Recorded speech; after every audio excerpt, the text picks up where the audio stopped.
Le Seigneur soit avec vous. Évangile de Jésus-Christ selon saint Marc.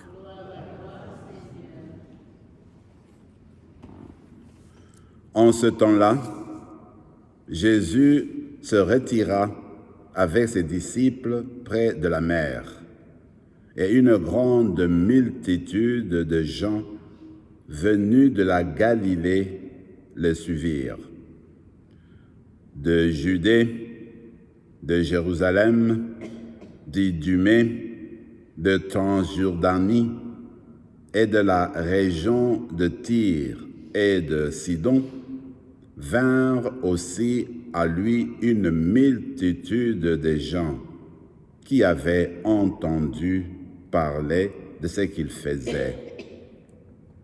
Il dit à ses disciples de tenir une barque à sa disposition pour que la foule ne l'écrase pas, car il avait fait beaucoup de guérisons, et si bien que tous ceux qui souffraient de quelque mal se précipitaient sur lui pour le toucher. Et lorsque les esprits impurs le renvoyaient, il s'est jeté à ses pieds et criait: « Toi, tu es le Fils de Dieu. » Mais il leur défendait vivement de le faire connaître. Acclamons la parole de Dieu.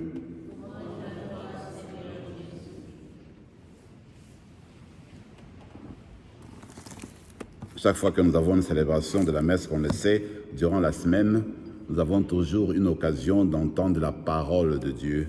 Et chaque jour, on nous donne une portion de la parole de Dieu. On a commencé depuis un temps de lire la lecture du texte du livre de Samuel. Et on est arrivé au niveau où il y a un contact entre David et le roi Saül. Ce qui peut retenir, ce que je propose pour le texte d'aujourd'hui, c'est que après la bataille avec les Philistins, voilà que, David est devenu très populaire. Et puis les gens lui présentent des joies, et puis lui présentent un peu des félicitations, que je veux dire. Alors, le roi, il est devenu rempli de jalousie. Il s'est dit, mais non, ce garçon qui est encore jeune, un jour peut prendre ma place, il va devenir roi. Alors, je vais essayer de l'écarter. Sans aller plus loin, je m'arrête là tout simplement pour dire que cette attitude du roi Saül peut être facilement la nôtre. Quand nous regardons les gens avec qui nous vivons, les personnes qui nous entourent, même les gens parfois de la famille, il peut y avoir des jalousies parce que nous voyons quelqu'un qui est à côté de nous avancer. Il a eu une bonne réputation. Il a réussi dans une certaine manière.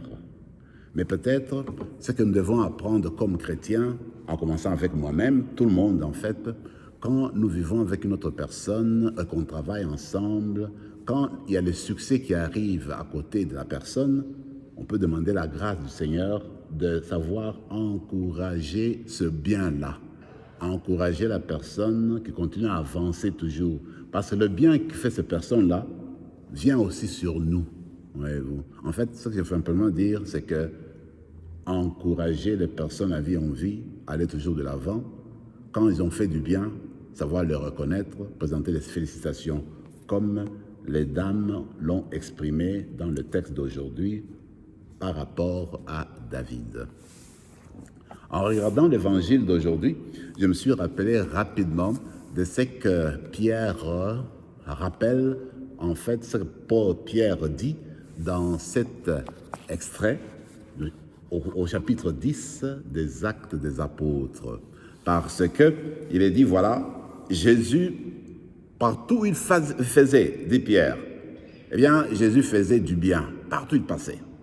Et il guérissait. Il enlevait au fait les mauvais esprits.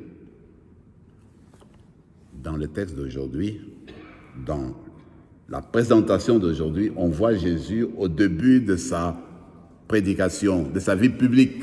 Et qu'est-ce qu'il fait? Eh bien, partout où il part, il commence par guérir les personnes. Il prêche la parole, c'est sûr.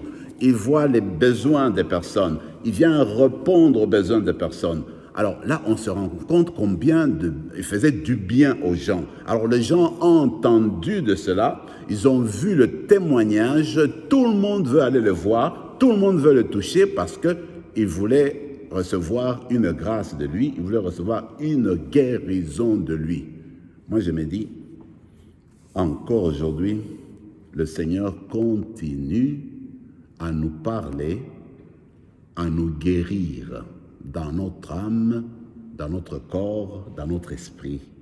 On va faire la même chose, faisant comme les disciples, les foules, qui désiraient voir Jésus. Nous allons faire la même chose, on va désirer rencontrer Jésus, on va désirer qu'on le touche, on va désirer qu'il vienne nous guérir. Alors, quand Jésus nous guérit, eh bien, c'est pour que maintenant, nous commençons à faire la même chose. Pourquoi?